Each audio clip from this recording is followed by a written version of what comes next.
was getting an error on this Pixma MX922 printer, the error code 5100, which said to clean this timing strip, which I did. I took it off and cleaned it really good.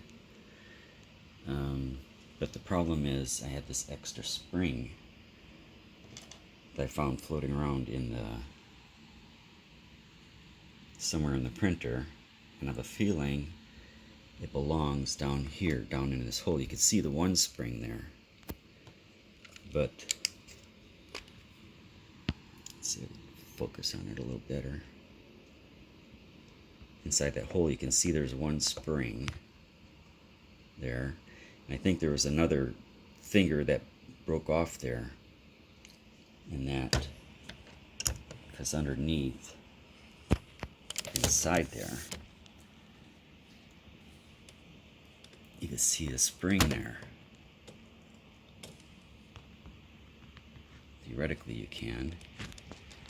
But anyway, inside there is a second finger that doesn't have a spring on it. There you can see a spring on one of the white fingers, but there's a second white finger in there that doesn't have a spring on it anymore. I have a feeling that's where the spring popped out and broke off. So I need to figure out how to replace that or fix that.